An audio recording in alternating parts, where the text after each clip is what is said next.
Казахстане граждане требуют справедливого и честного расследования смерти в СИЗО гражданского активиста Дулата Агадила. Завтра недалеко от Нур-Султана пройдут его похороны, но уже сегодня полиция задерживает желающих проститься с ним сограждан. Мы ехали в столицу на похороны Дулата Агадила. Нас остановила дорожная полиция. Сказали, что на нас ориентировка, поэтому нас теперь держат. Казахстан прекращает полеты в Иран с 1 марта. Режим Аятолл рапортует о менее чем 100 зараженных коронавирусом. Международные эксперты полагают, что их не менее 18 тысяч. В Таджикистане из карантина вышли эвакуированные из уханьских университетов студенты. В общежитии тогда тоже насиделись. Условия нормальные были. Можно было передвигаться только по территории общежития. В прямом эфире информационная программа «Настоящее время Азия» в бишкекской студии. Я Шавкат Тургаев. Здравствуйте. В Казахстане второй день проходят акции протеста. Они начались после того, как стало известно о смерти гражданского активиста Дулата Агадила. Он умер 25 февраля в СИЗО Нур-Султана. Полицейские уверяют, что смерть наступила из-за сердечной недостаточности, но друзья, активисты и родные Агадила в это не верят, потому и выходят на акции протеста. Все подробности узнаем у нашего корреспондента в Алматы на прямой связи с нашей студией Шолпана Уразбекова. Шолпан, привет. Много ли людей сегодня вышли на акцию протеста и что они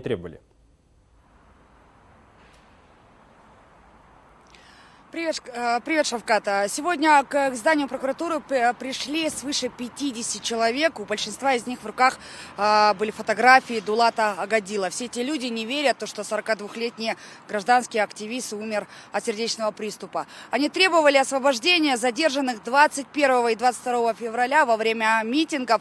Тогда наша съемочная группа была зафиксирована свыше 100 задержаний. Именно стольких спецназ погрузил в автозаки. И эти данные только по городу Алматы, я сейчас называю. Позже МВД сообщит, что по стране были задержаны всего 53 человека. По факту же в алматинском спецприемнике и в изоляторах временного содержания сейчас свои административные аресты отбывают около 20 человек. Я предлагаю послушать одно из требований, которые сегодня озвучили активисты, собравшиеся у здания прокуратуры.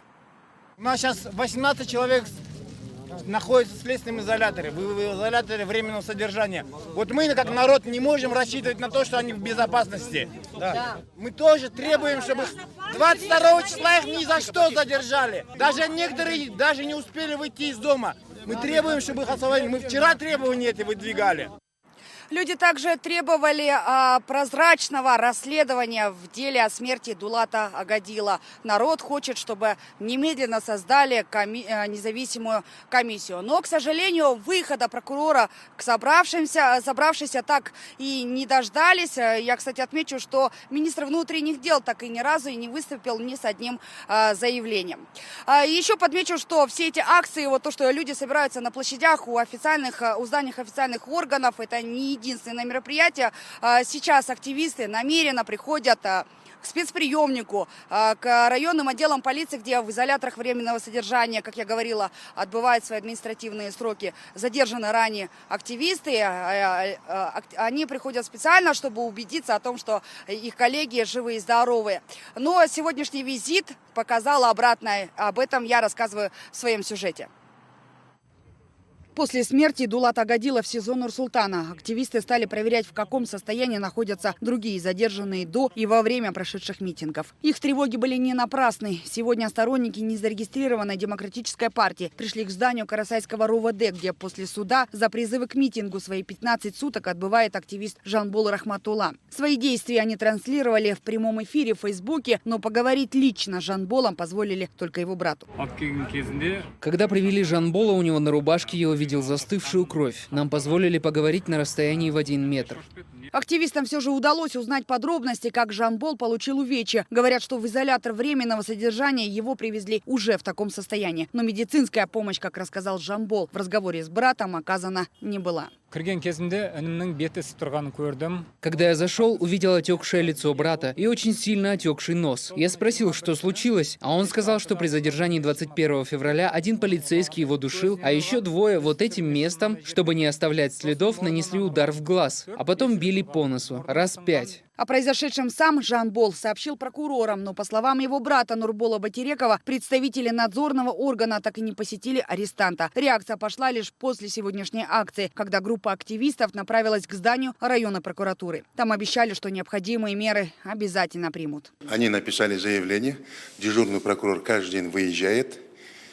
Они написали заявление, оставили к нам. Мы рассмотрим, им дадим письменный ответ. В самом РУВД комментировать состояние Жамбола Рахмат Улы отказались. Получить обещанное интервью от пресс-службы Алматинской области также не удалось. Тем временем в других регионах Казахстана задерживают активистов, которые направлялись на похороны умершего накануне в СИЗО Дулата Агадила. 3 жителей Усть-Каменогорска задержали и доставили в отделение полиции. Об этом накануне на своей странице в Фейсбуке сообщила правозащитница Индира Какимова. Стало известно, что 3 активистов уже не 1 час держат в Ульбинском отделе полиции. Имена задержанных – Бахытбек Капаев, Айдар и Айдын Байсагатовы. Они собирались почтить память Дулата Агадила и были задержаны. А уже сегодня при выезде из Туркестанской области на трассе была остановлена машина. На ней еще 3 активиста направлялись на похороны Агадила. Видео, где полиция препятствует выехать в Акмолинскую область, мужчины прислали в редакцию «Радио Затык».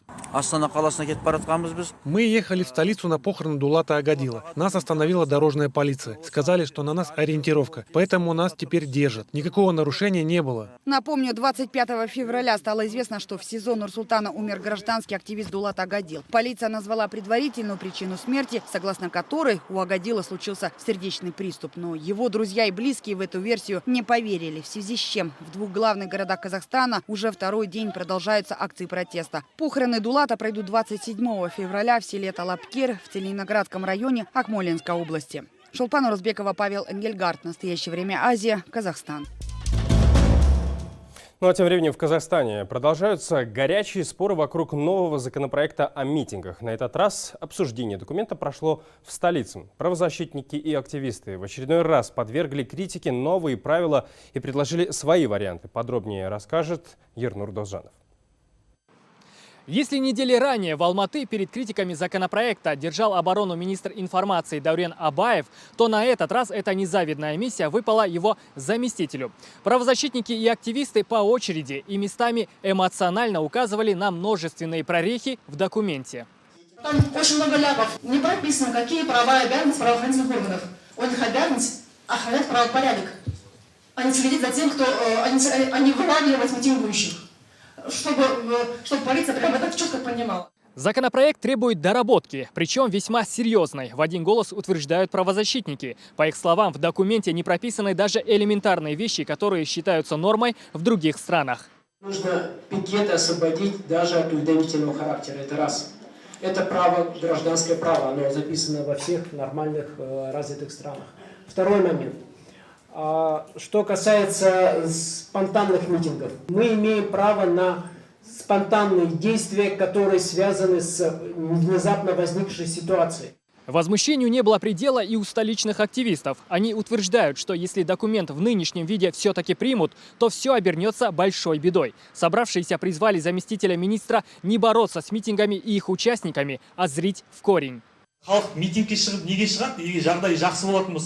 Зачем народу выходить на митинги, если у них все хорошо? Почему у нас не интересуются, почему мы выходим на улицы? Нам просто говорят, чтобы не протестовали, иначе осудят по статье и еще объявят экстремистом. Заместитель министра слушал долго, терпеливо делал записи в блокноте. Подытоживая встречу, сделал заявление. Но присутствующим оно пришлось не по душе. У нас только принципиальное отличие есть. Мы не спорим.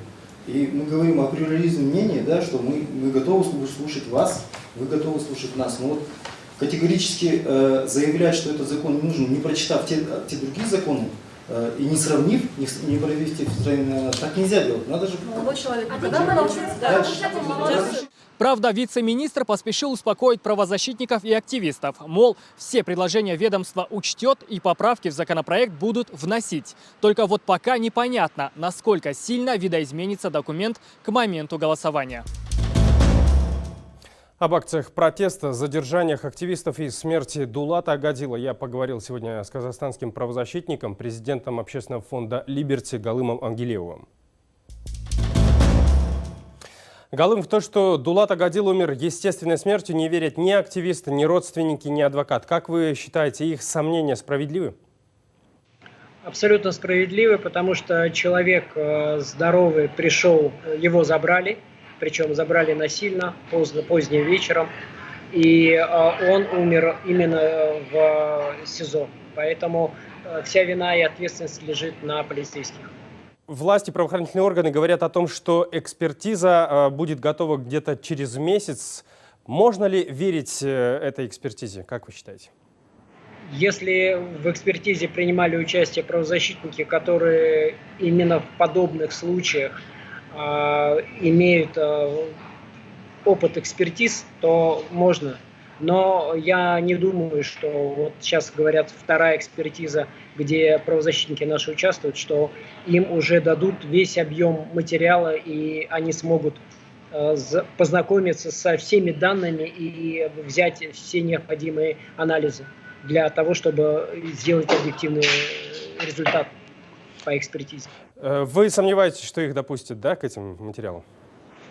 Могут допустить, но, опять же, насколько полным будет сама экспертиза, насколько они смогут взять все данные, чтобы объективно вынести свое решение. Хорошо, вот люди, которые вчера вышли к зданию МВД с требованием отправить в отставку руководство ведомства, задержали. Людей, которые ехали на похороны Агадила, тоже задержали. А вот может ли смерть активиста спровоцировать недовольство людей? Может, потому что Дулат Агадил очень известная персона, потому что последние 2 года митинги, одиночные пикеты, участие в митингах, комментирование, им было активно для общественности, для СМИ. То есть он достаточно известная персона, и несправедливость по отношению к любому активисту – это взрыв для граждан нашей страны, именно активных граждан. Кстати, вот об акциях протеста. Сейчас идет обсуждение нового законопроекта о мирных собраниях. Правозащитники нашли в нем массу недостатков. Насколько велика вероятность вообще, что в таком сыром виде документ все-таки попадет в парламент? Есть вероятность этого, потому что Абаев в Алмате заявил, что они сейчас торпедируют, экстренно пытаются в Мажилис отправить вот эти 3 законопроекта о выборах, о партиях, политических партиях и вот закон МИОРа о митингах и собраниях. Естественно, отвратительный законопроект, его нельзя допускать, и мы сегодня тоже заявили о том, что его нельзя принимать. И нужно проводить в Мажилис законопроект Евгения Александровича Жовтиса и группы правозащитников, которые разрабатывали уже более 20 лет.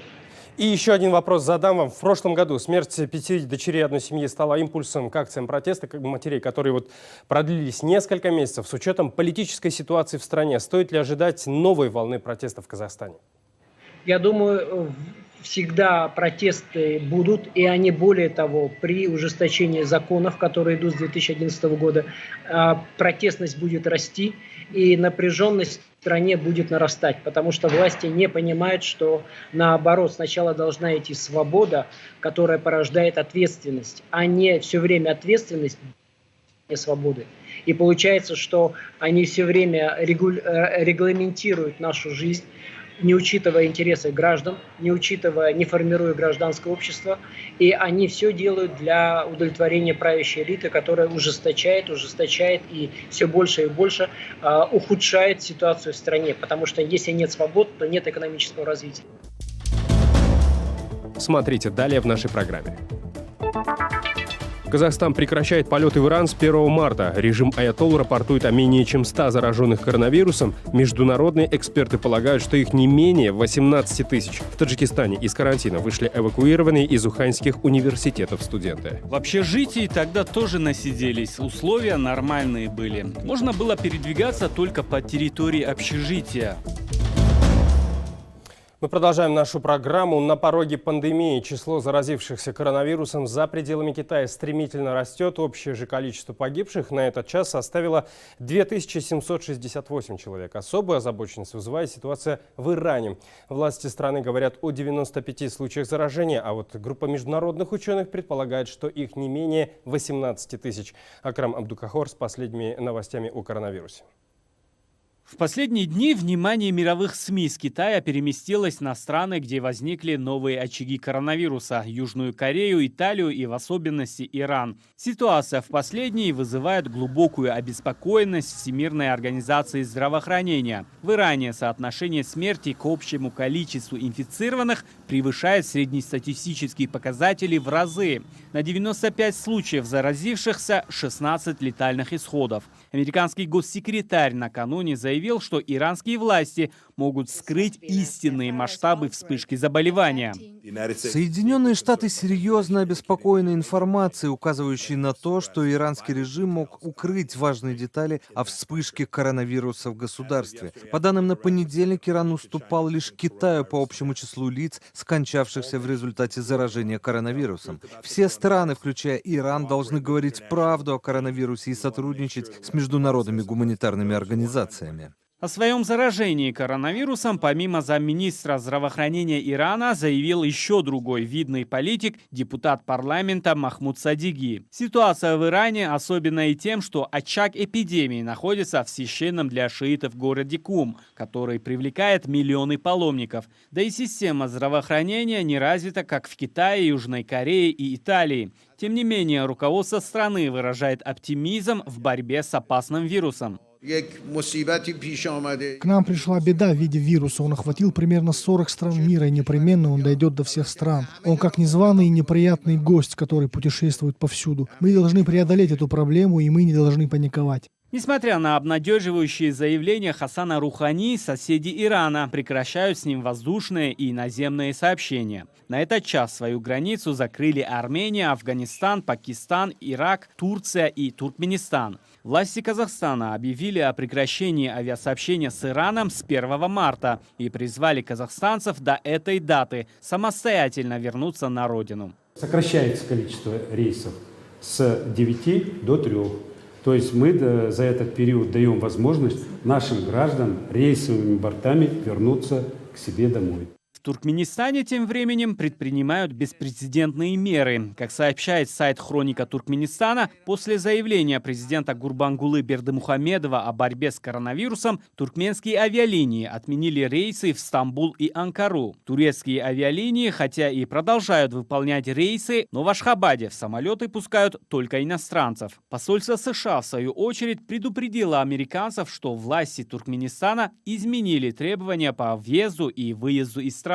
Граждане США могут быть помещены в карантин даже при отсутствии симптомов, и даже если они не следуют из или в страну с подтвержденными случаями заболевания 2019 НСОВ. Посольству известно, что в нескольких случаях лицам, отказавшимся от принудительного карантина, было отказано во въезде в Туркменистан, и им пришлось покинуть страну. В Таджикистане усилили контроль на границе с Афганистаном. Там накануне зафиксировали первый случай заражения коронавирусом. А еще в Таджикистане выпустили из карантина людей, которые вернулись из китайского Уханя. Это студенты, сопровождавшие их сотрудники авиакомпаний и спасатели. Всего 63 человека. Они провели в изоляции 16 дней. Карантин был организован не в спецбольнице, а в одном из санаториев. С ними побеседовал Аншир Ванарипов. Загородная зона отдыха, где 16 дней держали в карантине студентов из города Ухань, не оборудована специальными боксами для вирусных больных. Хотя врачи столичной инфекционной больницы, которые наблюдали за вернувшимися, уверяют, что были соблюдены все требования содержания и угрозы распространения болезни в случае единичного выявления вируса не было, проверить это невозможно. Все студенты и сопровождающие их лица на данный момент полностью здоровы. 16 дней в карантине, а до этого почти месяц в изоляции в общежитии Уханьского университета. Хотя условия содержания были приемлемые, студенты, оказавшиеся на воле, разъехались буквально за несколько минут. Говорит один из них, Бунет Алиев. По его словам, страха заболеть не было. Просто хотелось поскорее попасть домой и увидеть близких. В карантине они отсиделись с запасом, уверен он, на 2 дня больше полагающихся 2 недель. В общежитии тогда тоже насиделись. Условия нормальные были. Можно было передвигаться только по территории общежития. У студентов и сопровождающих их в полете людей за время карантина не было выявлено даже простуды. Несмотря на это, они дважды сдавали анализ крови на коронавирус. Еще 14 дней после карантина всех прилетевших из города Ухань будут регулярно навещать врачи по месту жительства.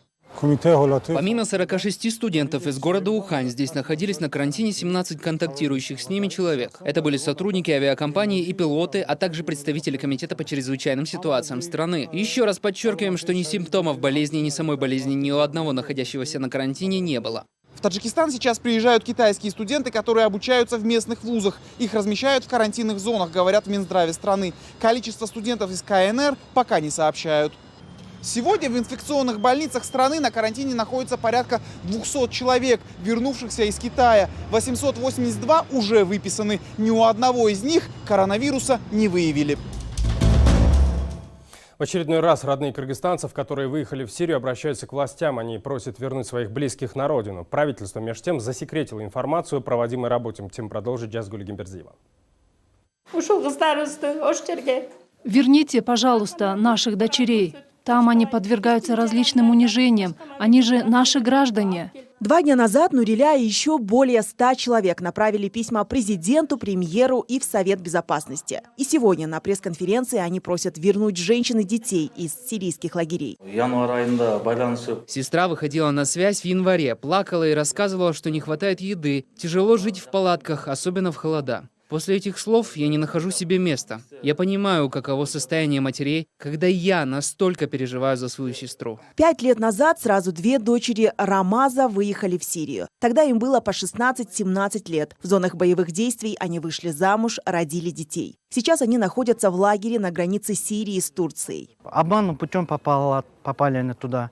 Обещали Египет учебу, за 4 месяца полностью их завербовали. Мужчина рассказывает, что его дочери выехали в Сирию через Турцию. Рамаз летал туда, но вернуть детей самостоятельно не удалось. Сейчас надежда только на правительство. Кыргызстанский Кабмин создал межведомственную группу. Ход работы не комментирует, ссылаясь на его секретность. Мероприятия, которые проводятся нашим правительством, они имеют только одну цель, чтобы обеспечить безопасность наших граждан, защитить их права, а также их социализацию с нашим обществом. Вы сейчас пока ничего не можете говорить о том, будут возвращены эти люди или нет, да? Да, мы не можем, к сожалению, сказать. С учетом того, что вся наша информация, пусть это позитивная информация, она может быть негативно воспринята обществом. Между тем, Казахстан, Узбекистан и Таджикистан не так давно вернули детей и женщин из сирийских и иракских лагерей. Власти Кыргызстана пока подобные спецоперации по возвращению соотечественников не проводили. Рано или поздно они вернутся,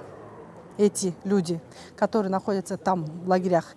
Но если мы сейчас в данный момент вернем их, это будет как бы милосердно. Если мы не вернем, и если они окажутся в трудной ситуации, если, например, погибнут их дети, в качестве кого они через 5 лет возвратятся?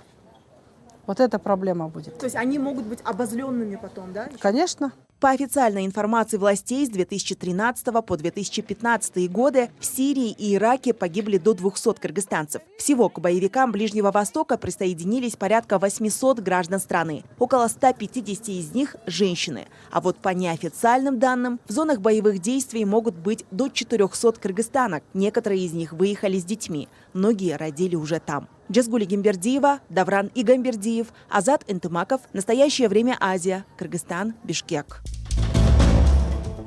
Ну и в конце нашего выпуска я хочу сообщить важную информацию. В YouTube у нас появился новый канал, который называется «Настоящее время Лайв». Там вы сможете в прямом эфире смотреть наши вечерние информационные передачи, программы «Главное», «Вечер», «Америка», ну и, конечно, «Азия». Подписывайтесь и следите за новостями вместе с нами. Ну а это были все новости, о которых мы хотели вам рассказать. Смотрите нас в социальных сетях, в эфире своих национальных телеканалов и в прямом эфире круглосуточный телеканал «Настоящее время» в YouTube. Мы встретимся с вами завтра. Всего доброго. До встречи.